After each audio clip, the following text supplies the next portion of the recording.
So I was given a talk like this about 5 years ago, and I remarked while I was giving the talk lots and lots of facts about science and about the Bible and how they can fit together in a harmonious way, and I absolutely believe that.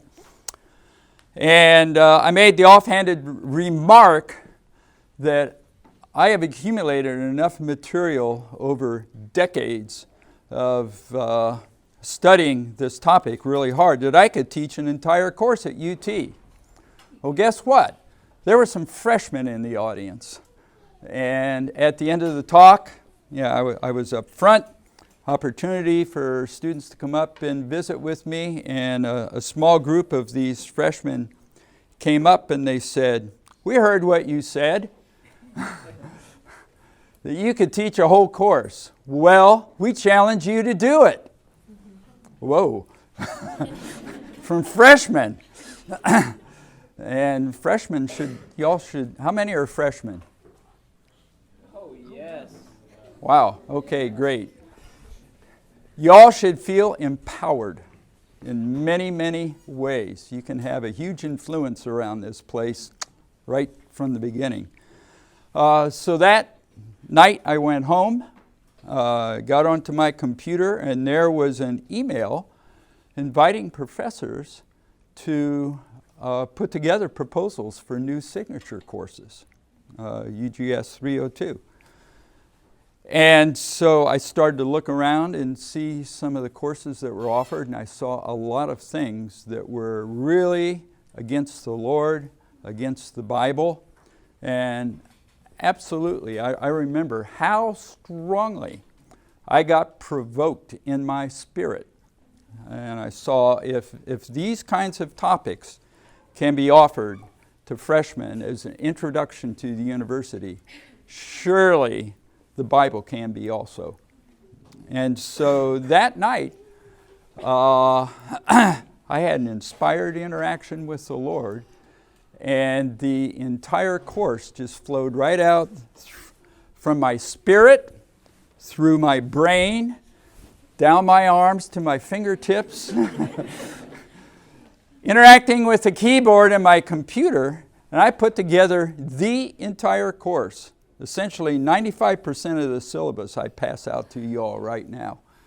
And I ran it by the brothers to see what they thought, and they thought, "No, this seems like it might be okay," and so I submitted it, and as Matt said, eventually it won an award for the best topic for a signature course. A course on the Bible with all study notes in it. And so I've been teaching that for a number of years, thanks to freshmen who were bold in their spirits to speak up. I think the Lord really spoke through them.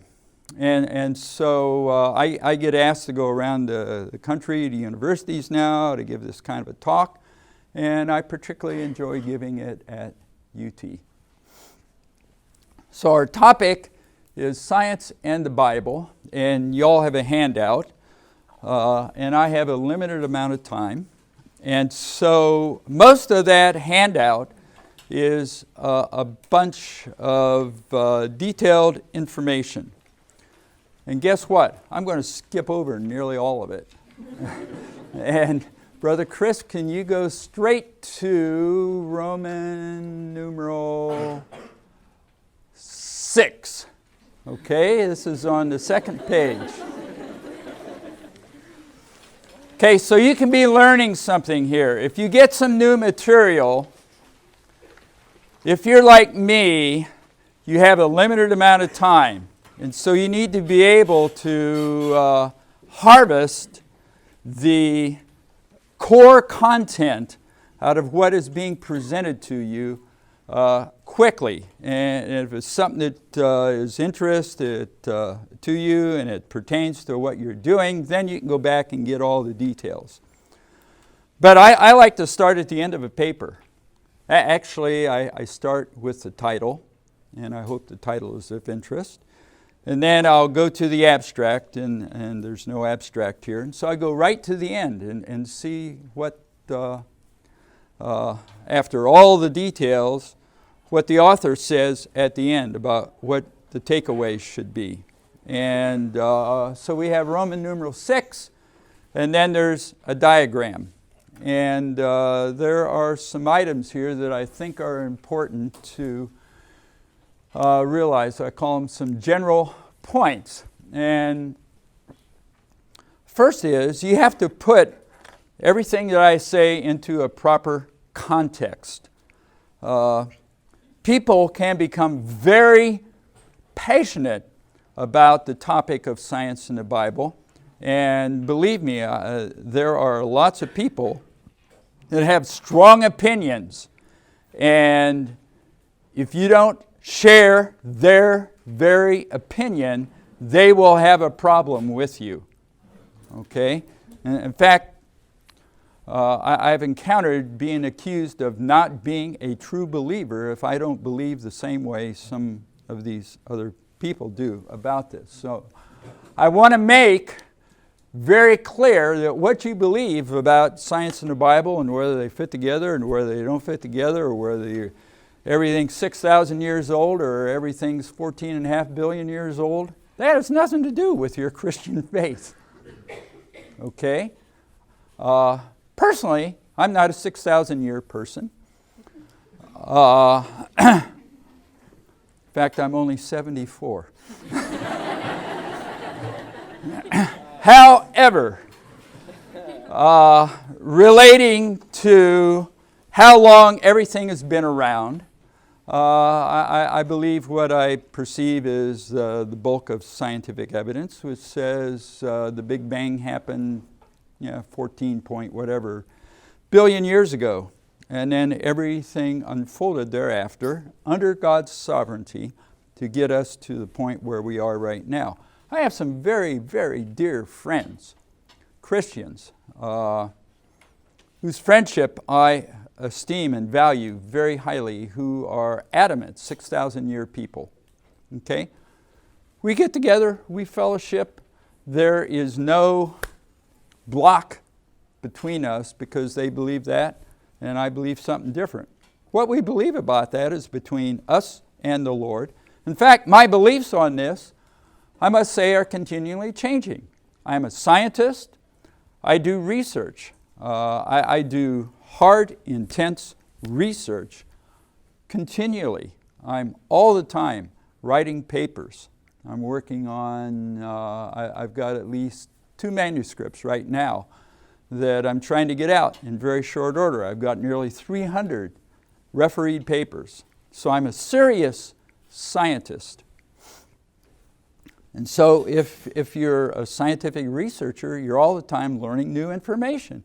As I learn more information about this, my understanding changes. That's why you do research. That's why you learn more.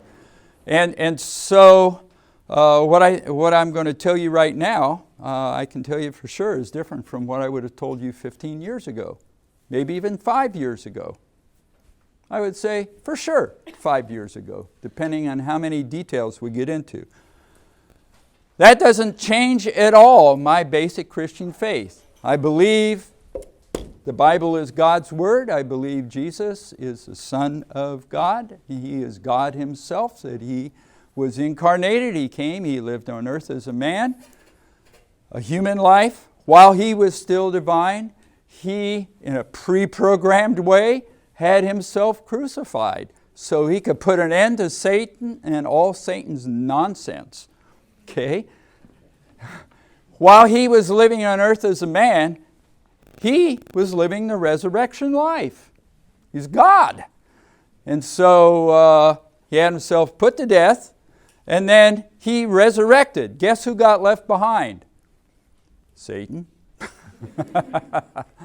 And that's not fully worked out yet, but it will be in the future. Anyways, so He resurrected, and then He ascended, and He is seated on the right hand of God, and He is a life-giving Spirit, and He wants to impart Himself into any human being.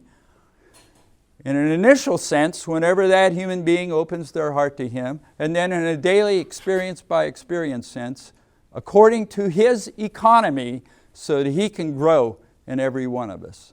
That's a nutshell of what my faith is, and I bet it is very well aligned with all of your faith. And you didn't hear me say anything about science, okay? Nonetheless, I'm a scientist, and people ask me, how does science and your faith fit together? And so I have to have something to say. So I have resolved in myself in a way that I feel is zero compromise to my faith and is zero compromise to my science, where my standard is. And it is very well known that I am a strong believer. That has not held me behind as a scientist. I don't practice being obnoxious about my faith, but it is not hidden, and it is very well known around UT and including upper administrators where I stand with the Lord. Nonetheless, I was appointed to be a department chair twice. Okay, once of mechanical engineering for about 6 years. Then I started the biomedical engineering department. So obviously, my faith did not hold me back. I have been elected to president or equivalent president for national and international professional organizations. And it is very well known where I stand with the Lord. My faith has not held me back in the least as a scientist. Okay? But I'm not enforcing what I believe on anybody else. Okay? Key point. Number 2.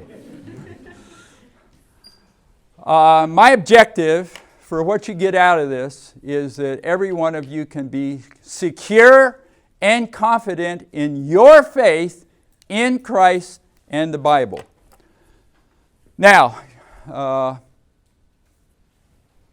you may not be very mature at all as a scientist. You may not know the Bible thoroughly from cover to cover. You may never have read that much about the Bible.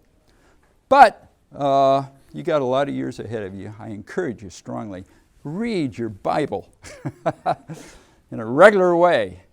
Be constituted with the Word of God. Okay? After having done this for half a century, I start my morning in the Word. Okay? I've done it for half a century.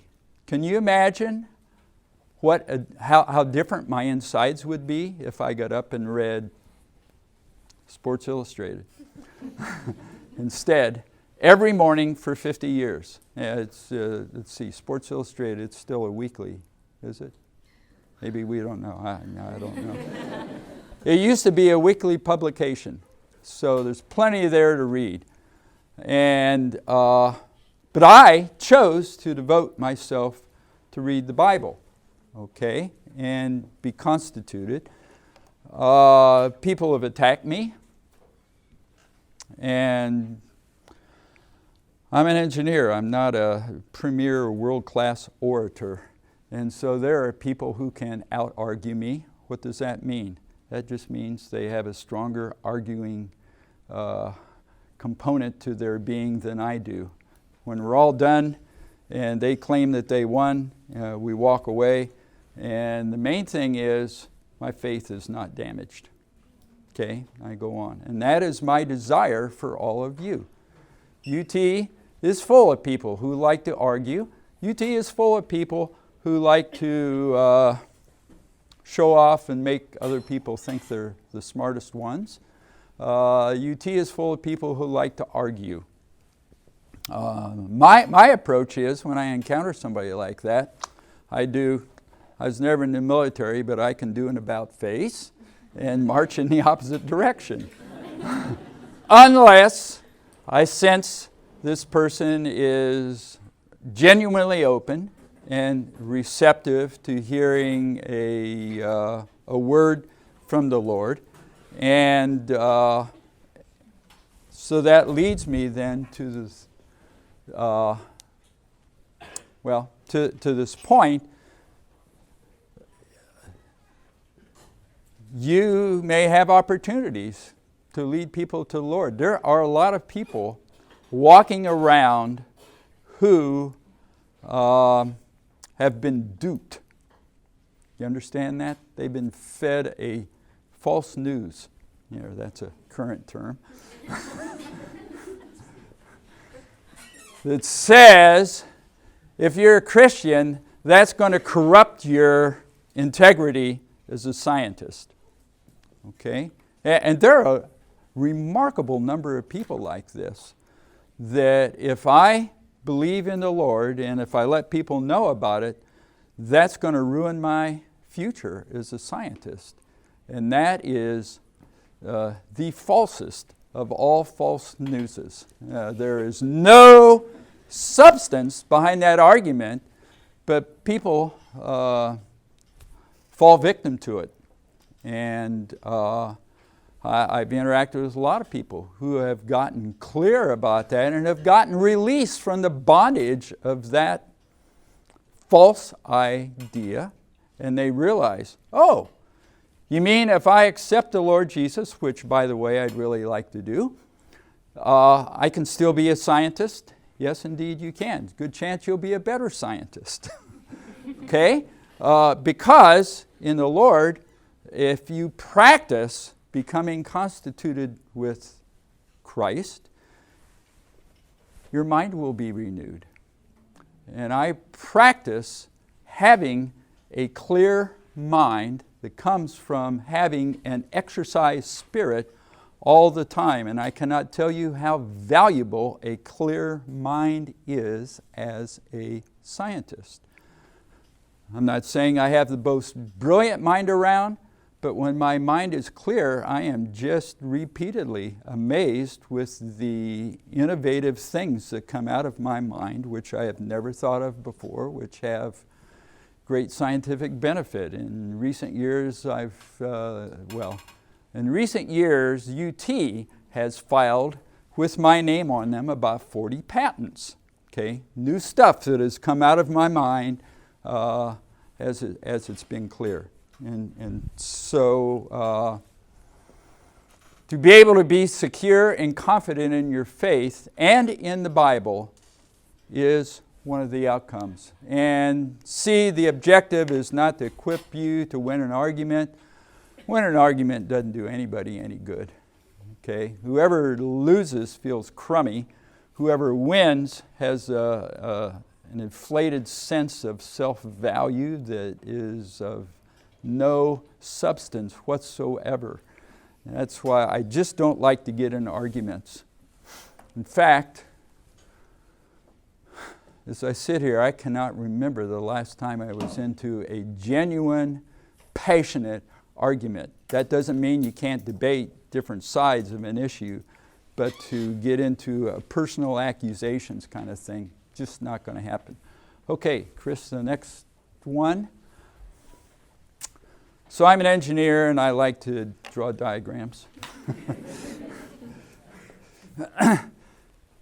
And so this diagram has evolved over at least 12 or 15 years. And sidebar, I believe in evolution. If you talk to some of the members of my class, you will learn. We're going to start evolution quite soon. Yep. I bet you will be amazed with what I believe. If you want to know a real expert, right here sits one, Brother Paul. He can, your PhD basically was in that field, right? Yeah, and so genuine science backed by facts, I have learned, will not have a problem with the Bible as long as you take the Bible in a complete way and don't extract a verse out of the Bible from the context of all the rest of the Bible and make it into something that the rest of the Bible doesn't support. The more I know about science, the more I know about the Bible, the more confirmed they are together. However, science and the Bible are not the same thing. And we can use both science and the Bible to understand creation. They had different viewpoints. They are what I would call complementary. Complementary spelled with an E. Okay? They give different viewpoints of the same sorts of issues. And so I know a lot of you are science majors, and so if you are a science major, what you are doing is learning how to understand processes, how things change in nature. When you do something to an object, somebody left this musical instrument up here.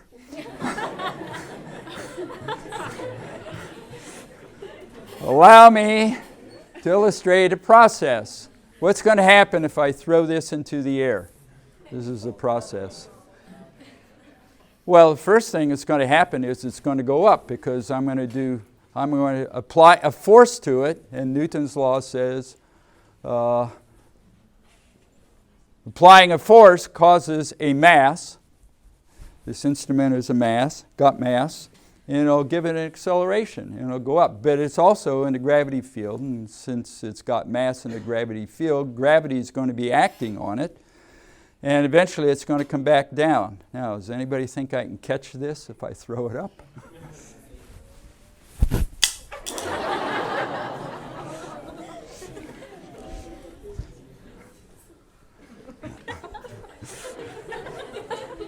I can't tell you how many varsity letters I earned in high school. I even got a varsity letter in college.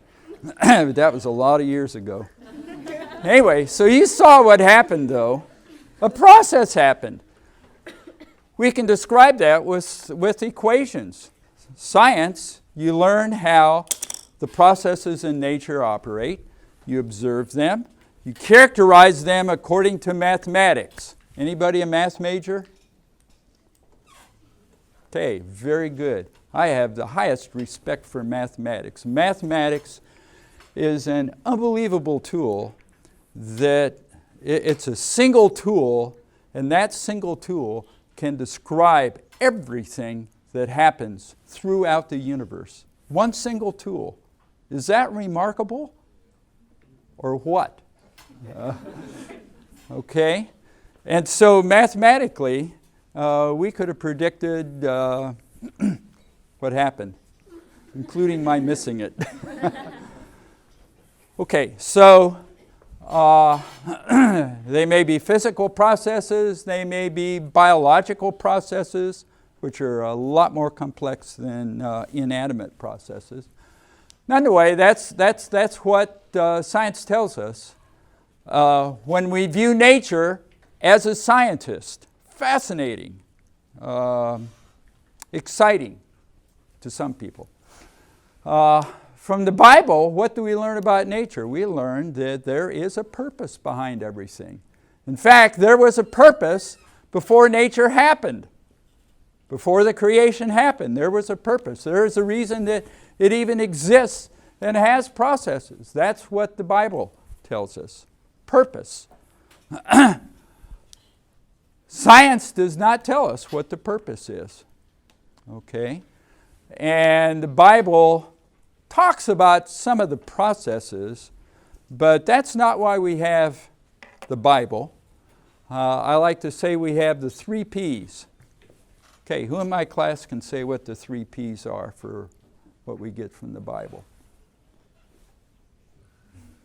Person, purpose, and plan. Okay. We have the Bible. Do you agree, Camille? Yeah. Good. Okay, you both get A's tonight. They have A's anyway.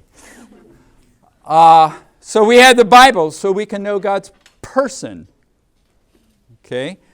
We have the Bible so we can know God has a purpose. And that is the reason behind everything. That's the reason science exists, is that God has a purpose. And not only does he have a purpose, that wouldn't do him much good just to have a purpose. If you got a purpose, you want to see that purpose completed. Okay? For the completion of his purpose, God has a plan. He knew what that plan was before he ever started time, before there was ever a big bang.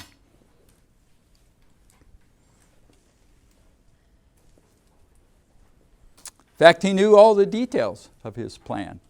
Eventually, we went through lots and lots and lots of time, and the earth came into being, and then more and more and more time.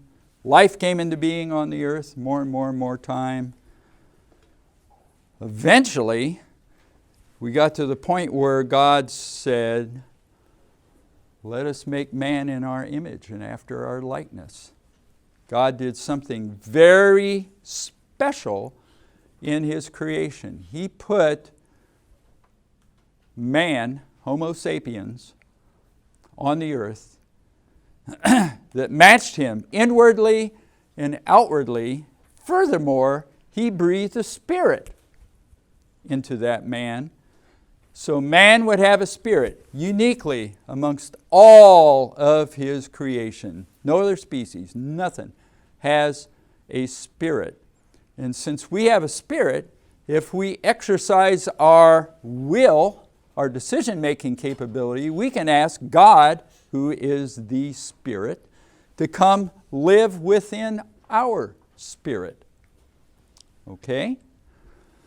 So God had a plan for all this. Eventually, we even got to the New Testament when God, in fulfilling His plan, incarnated to be a human being, to live amongst His topmost part of creation so that He could really get into them in the New Testament. And that process of God getting into us the first time when we're saved and then daily, experience by experience, is called God's economy. And that appears numerous times in the New Testament. God has an economy. That is just His plan for dispensing Himself continually, more and more, into every human being who is open to Him and then exercised in their spirit to receive more and more. I've been living a long time. I've been a Christian a long time. I have called on the Lord. Only the Lord knows how many times. And so I've been able as a human being to have much more experience, but you all got lots and lots of life ahead to have more and more experience of being dispensed into.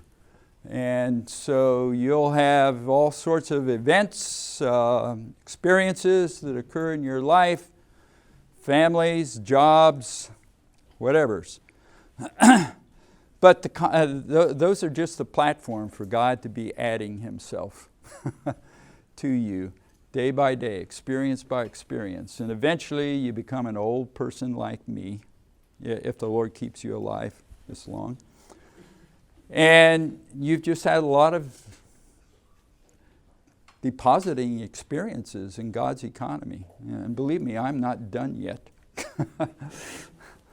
But that's what the human life is about. Okay, so the Bible tells us about the purpose. Science tells us about the process.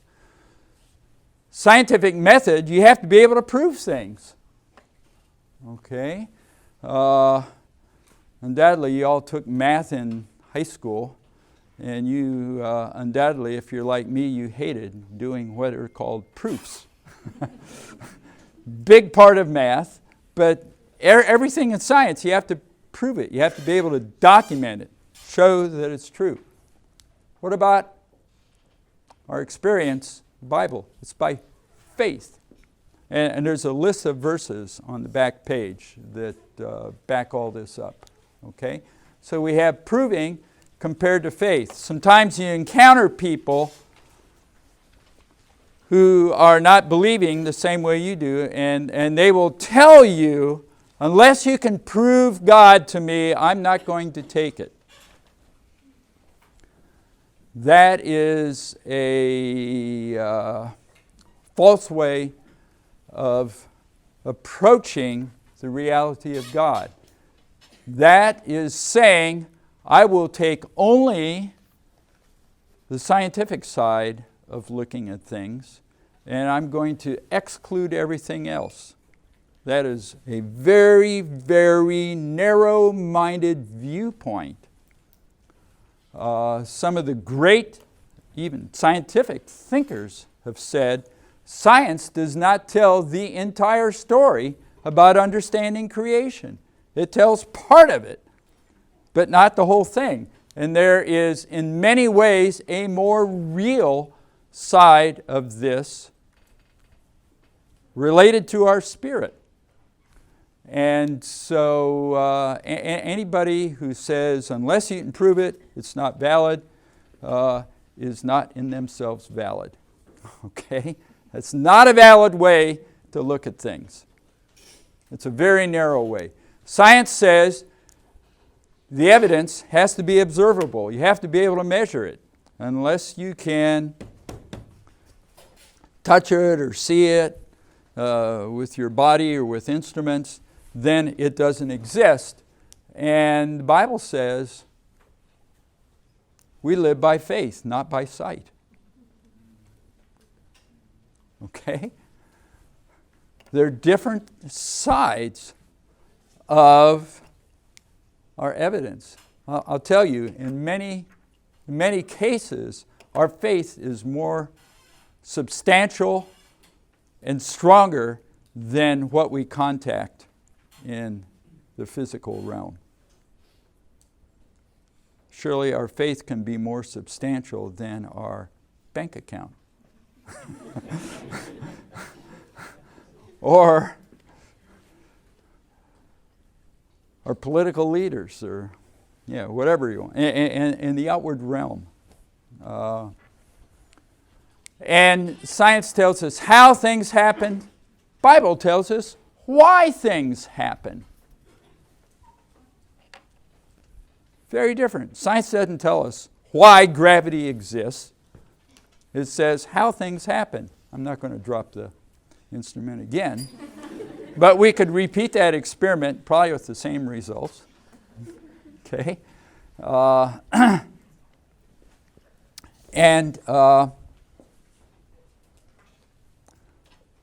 But science doesn't tell us why there is a gravity. It describes all kinds of stuff about gravity, but it doesn't tell us why.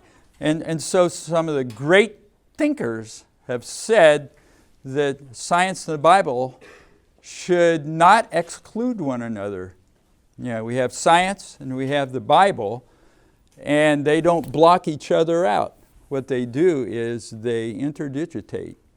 There's a very, very rich, harmonious interface between the two, and if you have both dimensions, you have a much more complete, coherent picture of how everything works.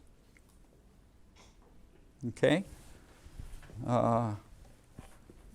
Can't talk about all of that, but the bottom line is we have two different ways of looking at creation. We have science, we have the Bible.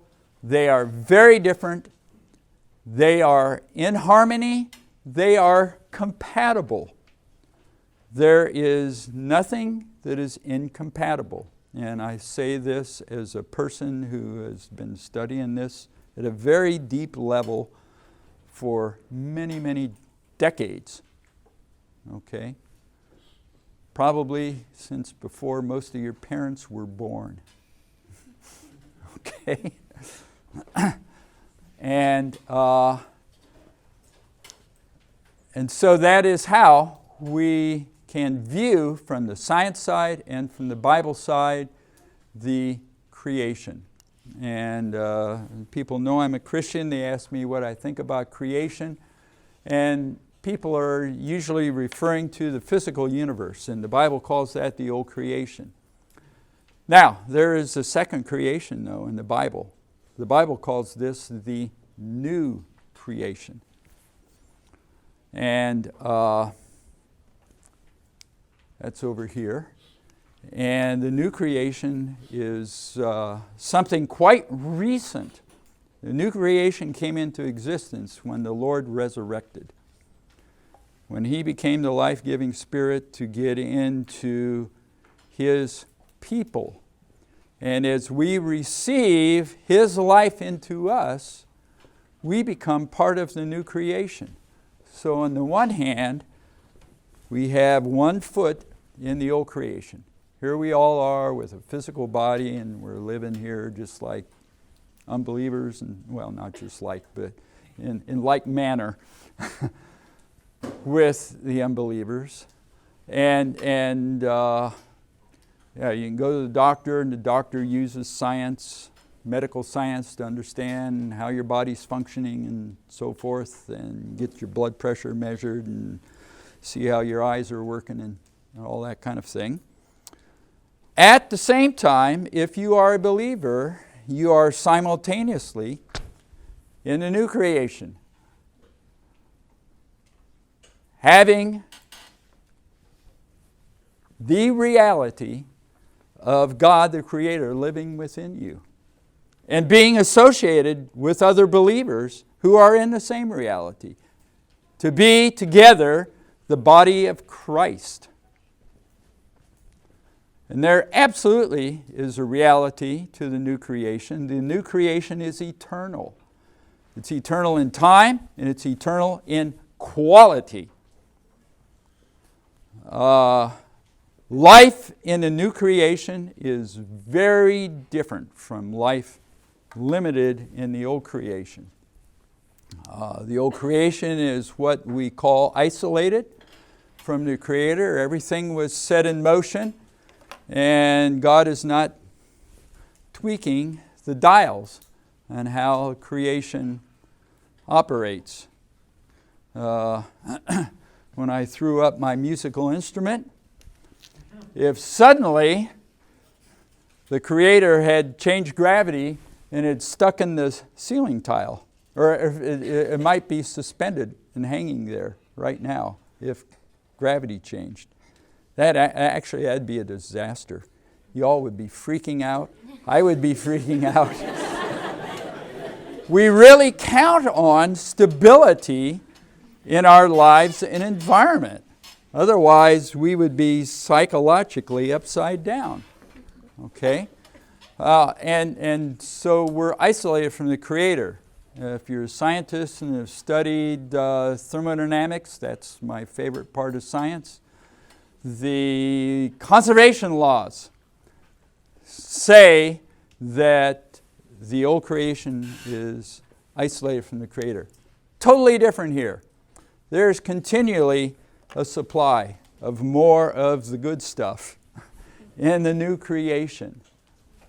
And I put some verses down here. There is a bountiful supply. The only limitation on resources in the new creation is how much we withdraw. How much do you receive from the Lord? How much do you go to the Lord and initiate Him adding more of His life to you? Okay. The old creation cannot detect this. It cannot understand it at all. It doesn't make any sense. But that does not mean it's not real, because it absolutely is real. Okay, so I've been watching the clock, and I think I've kind of covered this message, and I'm not going to ask Chris to go to any more of the details. There's lots more details there I could talk about. The age of the universe, and I can talk about how man came into existence and so forth. But I think we would be better served by, at this point, turning the meeting over to you, and if you have questions. Now, I should have warned you up front. One of the main objectives I have as a professor, and I've been a professor here for 45 years, is to try and enable students to formulate thoughtful questions that expand understanding about a topic. And so I would encourage you to present questions. We can take a little time for that. Would that be correct, Chris? So if anybody would like to ask some questions.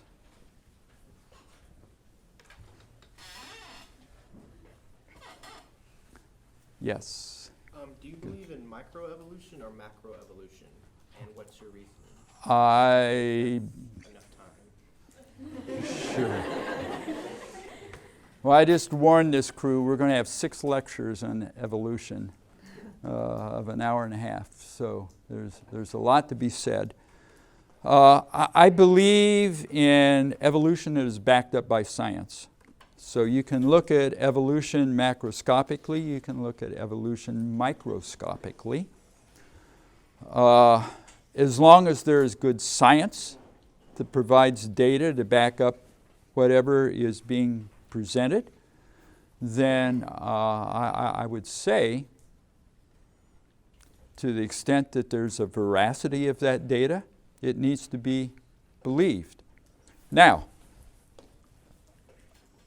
the data of evolution has, however, been abused over the years. It's been what you would call extrapolated. So it's been taken to have a meaning that goes beyond what the data tell us. And that is particularly egregious when it comes to understanding how human beings exist. You know, this is the big point of contention about whether people are willing to say, oh, I believe in evolution, or I believe evolution is evil and wrong, and so forth. And to say evolution is all wrong, I think is wrong. Yeah, it's called throwing out the baby with the bathwater. Okay? But people, oftentimes with intentions against the Lord, have taken evolutionary data and made it into something that the data doesn't support. Okay? Particularly related to how human beings came into existence. And brilliant scientists from around the world have been studying this issue for many, many years. I make it my business to keep abreast with what the understanding is in that realm. And the people who are honest, okay, who don't try and make the data more than what the data actually is, say there's a gap in our understanding, okay, that is not described by evolutionary processes. Evolution is a process, very much a process. The Bible fills in that gap. That is addressed very, very succinctly in Roman numeral 4, which says there is a gap there. I can't remember what Roman numeral 4 says. Maybe Chris can get us there. Okay, so there are two, if we go to A, there are two profound characteristics of humans that are not explained by science. In other words, they are not explained by evolution. Where did humans come from? Nearly instantly on historic timescales, and I kept this very abbreviated, but humans with an ability to recognize the existence of a higher being and with a desire to worship that higher being, which is ubiquitous throughout cultures on earth of humans. Advanced cultures, primitive cultures, they all have this characteristic if they are human beings. Okay? They have the capacity to recognize the existence of a higher being, and that gets expressed all sorts of different ways, which anthropologists have found and documented and so forth. And when they sense the existence of a higher being, then there is a desire to worship. That's nowhere else in any species. Now, how do we get from absence of that to suddenly full manifestation of it by any known scientific processes? Well, the honest scientists say there is a gap that is not explained. The Bible says at a certain point, God came in and He did something miraculous. Yeah, the Bible's full of all kinds of miracles. In my mind, this is a true miracle. When God put a species on earth, building on everything He had done through all the foregoing evolution, okay, to provide a great platform, He took the additional step of replicating Himself. And that's how human beings, with the advanced human culture, with language, that's another part. See, who taught Adam how to speak? Nobody knows how language got started. And both of those are absolutely critical to God fulfilling His purpose via His economy. So that's kind of a nutshell. I see a hand back here. Yeah. Can you speak more on the reason of understanding creation? Sorry, I don't understand your question. On the little picture here, you have understanding creation at the top. Yeah. And then reason over on the bottom left. Oh, okay. Yeah, good. So, when I put this here, this may not be as clear as it could be, but this means, what is the reason that we pursue science? The motivation for studying science and then using science as a tool is to understand how things happen. And we can understand mechanistically what happens. We can use that understanding to predict how things are going to happen if we do certain things to a system, okay? And so the motivation or the reason behind why people pursue science is to understand how things occur within creation.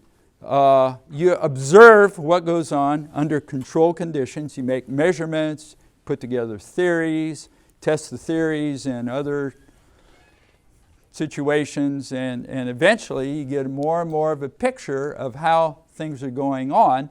And once you have that picture, then you can use that information to predict what's going to happen. And so we use that for design. Why is very different. Okay? Yeah. I was wanting to know, what are your thoughts on the theories of the theory of singularity that Stephen Hawking wrote? Singularity points. Whoa. Okay. I haven't taken a course in physics for about 54 years. Physics has come a long way since then. I am not equipped to stand here and talk about singularities. There's a lot I'm not equipped to stand here and talk about. Nobody knows everything about everything. Hardly anybody knows everything about any one thing. Yeah, go ahead. Genesis 1, Yeah. chapter 1, verse 31 says, Then God saw everything that He made, and indeed it was very good. So the evening and the morning were the sixth day. Yes. How is billions of dead things under the dirt with catastrophe and extinction good? Okay, so what you have to, well, you don't have to do anything. I would encourage you. I would encourage you to consider the 3 P's. Okay? What we're looking for here is who God is, what He is like, what His purpose is, and how He's going about getting His purpose. And a lot of very thoughtful people, including myself, think between Genesis 1:1 and 1:2 there was a huge passage of time, billions of years, in which many things happened that were not aligned with God's purpose. Yeah, we have the rebellion of Satan and all kinds of things in an effort to supplant God in his number one position within creation. Okay, so lots of not so good stuff happened. Eventually, in order to accomplish his purpose, God took steps to recover the stuff that had been all messed up. And that is described in the 6 days. And those 6 days, in that process of recovery, when you look at the status, we got light, and then we have waters and dry land being separated from the waters and the various life forms and so forth. God always says it's good.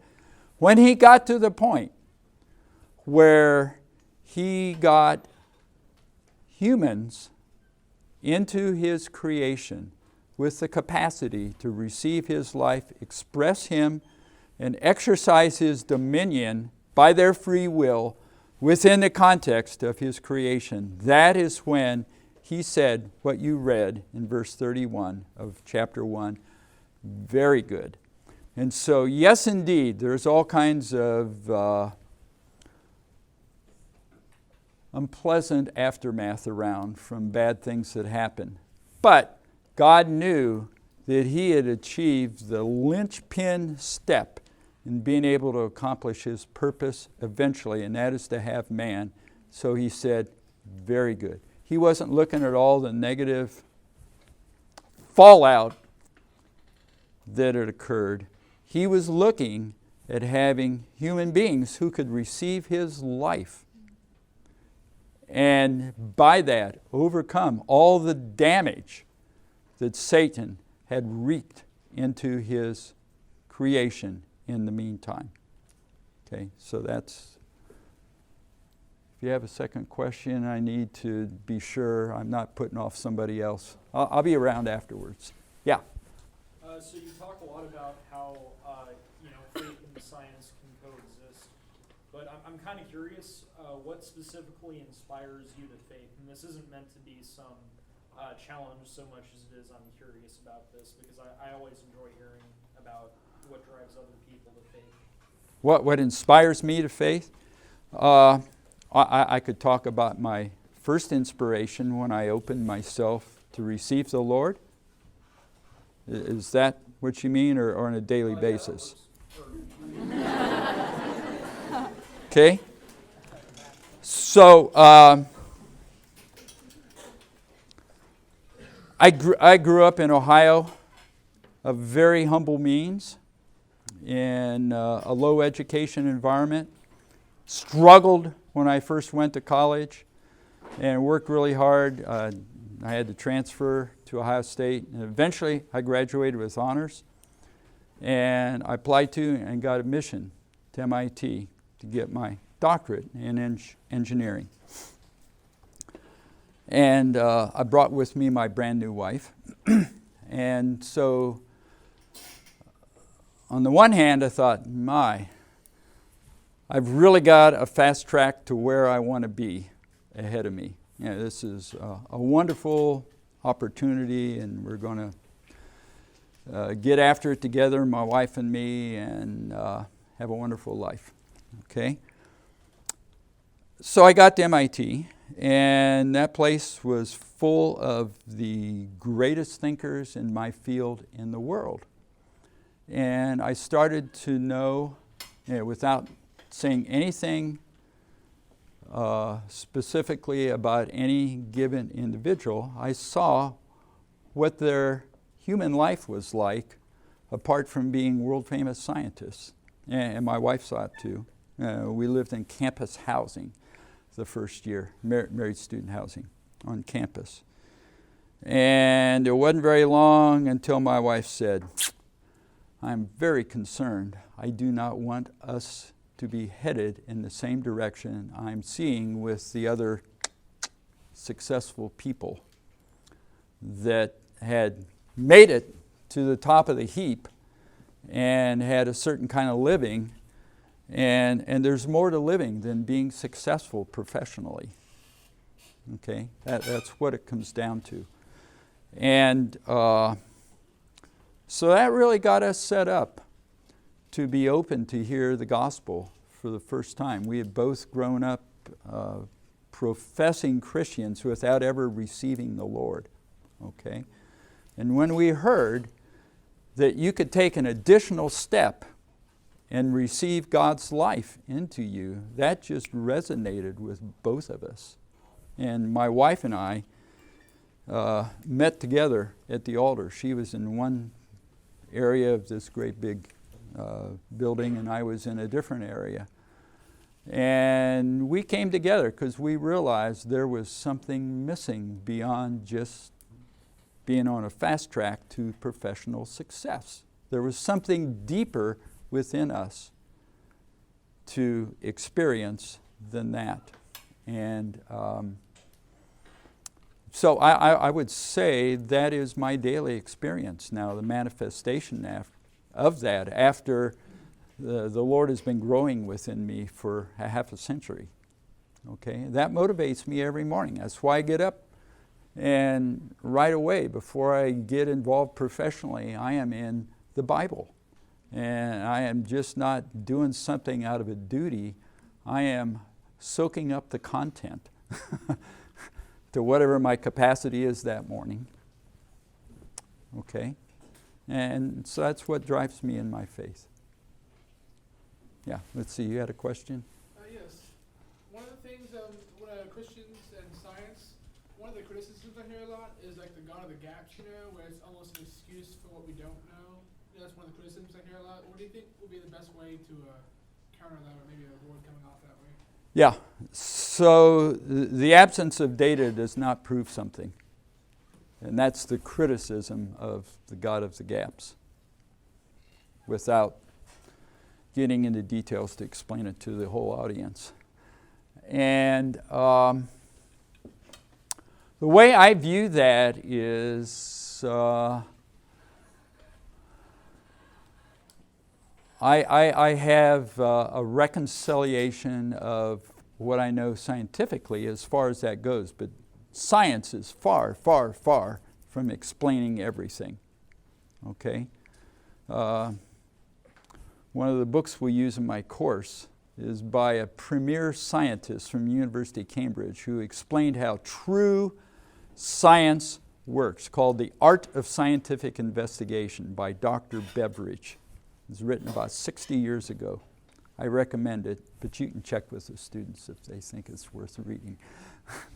It blows people's mind as to what real discovery level science is. Not the cookbook science that is pre-programmed that you get the same result 100,000 other people who have run some elementary experiment do. But what happens with scientists who are working on the cutting edge of knowledge?